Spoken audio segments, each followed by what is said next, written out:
Hello friends, welcome back to our channel. నేను మీ స్వర్ణ కర్ణాకర్ రెడ్డి. ఈరోజు మనం oh my Janu 7th part చూద్దాం. రచించిన వారు మహేంద్ర గారు. ఇంకా లేట్ చేయకుండా స్టోరీలోకి వెళ్ళిపోదామా? జానకి కొంచెం సేపటికి కళ్ళు తెరిచింది.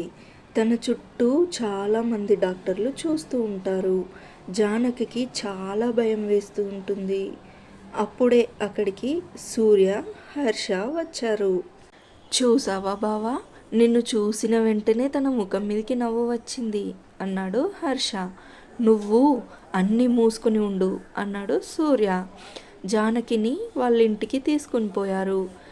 జానకి ఆ ఇంటిని చూసి ఎంతో ఆశ్చర్యంగా చూస్తూ ఉండిపోయింది. రేయ్, తనని ఎత్తుకొని రారా అన్నాడు సూర్య. అమ్మో బావా, నా వల్ల కాదు, హాస్పిటల్లో నాతో పాటు నువ్వు కూడా చూసావు కదా బావా. ఈ శివంగిని నాకు తెలిసినంత వరకు ఎవ్వరూ కంట్రోల్ చేయలేరు.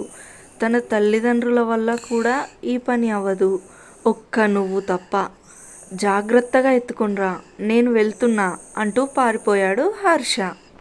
సూర్యకి వేరే ఆప్షన్ లేక తనని ఎత్తుకున్నాడు. ఎత్తుకుని ఇంట్లోకి తీసుకొని పోయాడు. హాల్లో ఉన్న సోఫాలో కూర్చోబెట్టాడు.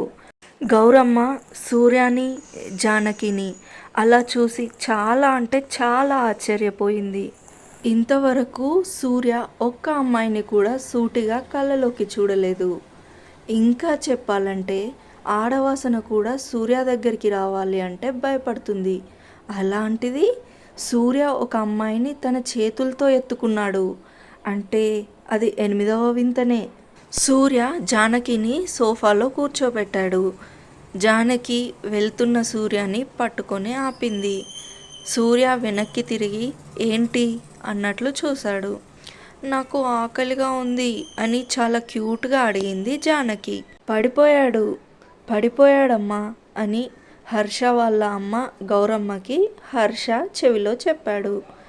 రేయ్, నువ్వు నోరు ముయ్యిరా అంది గౌరమ్మ. హర్ష సైలెంట్ అయిపోయాడు. గౌరమ్మ, ఏం కావాలో చూడు అన్నాడు సూర్య. గౌరమ్మ జానకికి ఏం కావాలో అడిగి వంట చేశారు. హర్ష, సూర్య, జానకి డైనింగ్ టేబుల్ దగ్గర కూర్చున్నారు. జానకి ఇష్టంగా తింటూ ఉంది. గౌరమ్మ అందరికీ వడ్డిస్తూ ఉన్నారు. హర్ష, రేపు పొద్దున వస్తుంది బావా అన్నాడు హర్ష. సరే అన్నాడు సూర్య.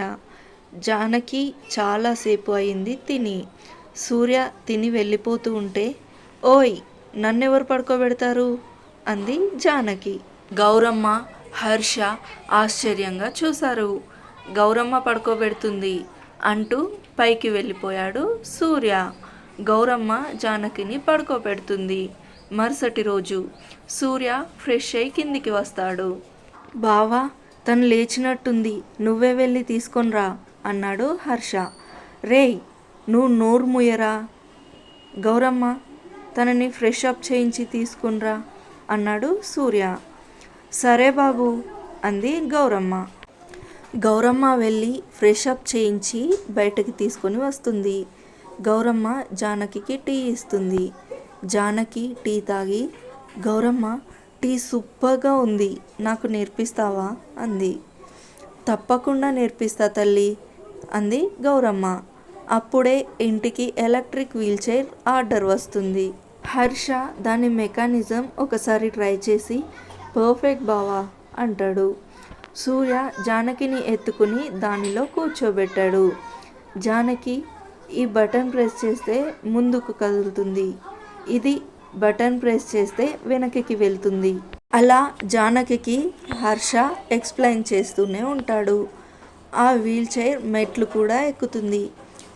ఏ బటన్ నొక్కితే నువ్వు వస్తావు అని సూర్యాని అమాయకంగా అడుగుతుంది జానకి.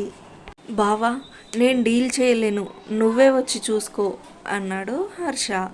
సూర్య వీల్ చైర్లో కూర్చున్న జానకి దగ్గరికి వచ్చి మోకాళ్ళ మీద కూర్చుని, నాకు చాలా పనుంది, నువ్వు నన్ను చూడాలంటే గౌరమ్మకి చెప్పు, నన్ను పిలుస్తుంది, సరేనా అన్నాడు. సరే అంది జానకి. సూర్య ఆ రోజే ఆఫీస్లో సూర్య ఆఫీస్కి వస్తున్నాడంటే స్టాఫ్ మెంబర్స్కి వణుకు పుడుతుంది. అలా అని ఏమీ చెడ్డవాడు కాదు. ఎక్కడా లేని ఫెసిలిటీస్ సూర్య కల్పిస్తాడు తన కంపెనీకి. దేశంలో ఉండే చాలామందికి సూర్య గురించి తెలిసిన వాళ్ళకి సూర్య ఒక రోల్ మోడల్. ఇంకా చెప్పాలంటే పెద్ద పెద్ద సెలబ్రిటీస్ సూర్య అపాయింట్మెంట్ కోసం ఎదురు చూస్తూ ఉంటారు. వేల కోట్లకి అధిపతి, వర్మ కుటుంబానికి వారసుడు. సూర్య పేరెంట్స్ కార్ యాక్సిడెంట్లో చనిపోయినప్పుడు అందరూ సూర్య వెనుక ఉన్న డబ్బుని మాత్రమే చూశారు. కానీ సూర్యకి బాగా తెలుసు ఎవరిని నమ్మాలి, ఎవరిని నమ్మకూడదు అని. 10th క్లాస్ అయిపోయింది అని టూర్కి వెళ్ళి వస్తూ ఉన్నప్పుడు యాక్సిడెంట్ జరిగింది. ఇంకా అప్పటి నుండి సూర్య ఎవరితో మాట్లాడడం మానేశాడు.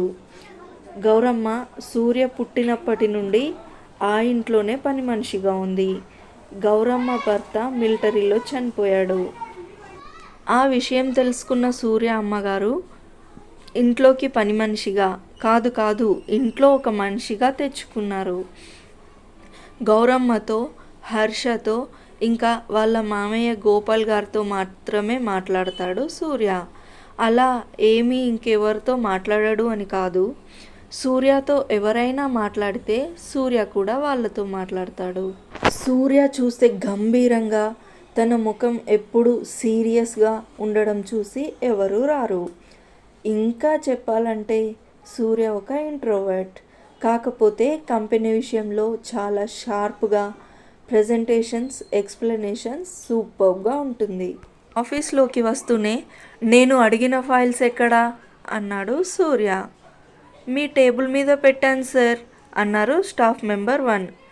కాలేజ్ నుండి ఇంటర్న్షిప్ చేయడానికి వచ్చిన వాళ్ళకి బాగా ట్రైన్ చేయండి, ఓకేనా అన్నాడు సూర్య.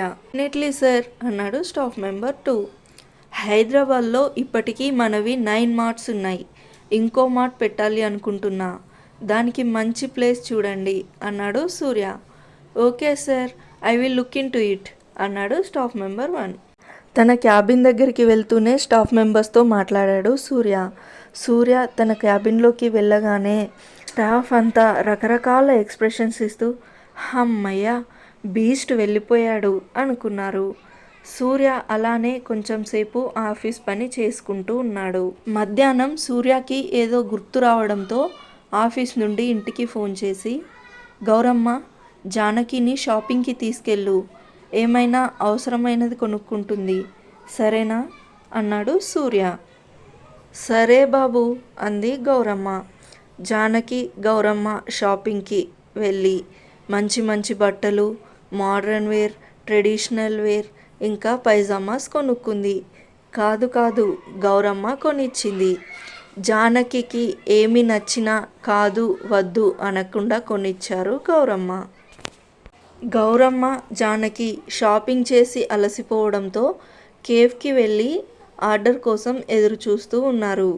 వెయిటర్ రాకపోవడంతో గౌరమ్మనే వెళ్ళి ఆర్డర్ ఇవ్వడానికి వెళ్ళింది. జానకిని అక్కడే ఉండమని చెప్పి వెళ్ళింది. ఇంతలో అక్కడికి ఒక అబ్బాయి వచ్చాడు. Hey, you look so beautiful, may I join you అన్నాడు ఆ అబ్బాయి. జానకి అతనిని పట్టించుకోకుండా ఉంటుంది.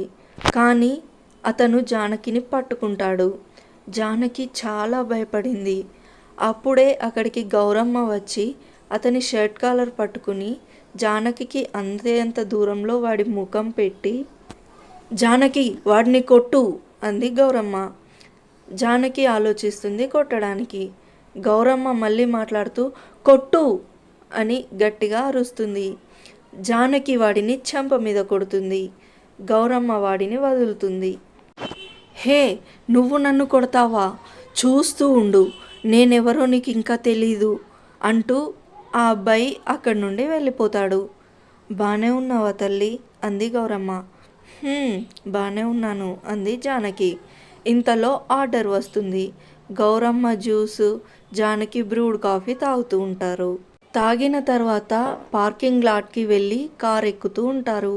అప్పుడే లైట్స్ అన్నీ ఆఫ్ అయిపోతాయి. అంతా చీకటి. ఆ చీకటిలో కొంతమంది ఒక 6 మెంబర్స్ వస్తారు. చీకటిగా ఉండడంతో వాళ్ళ ఫేస్లు కనబడవు. వాళ్ళలో ఒకడు వచ్చి జానకి కూర్చున్న వీల్ చైర్ని పట్టుకుంటాడు.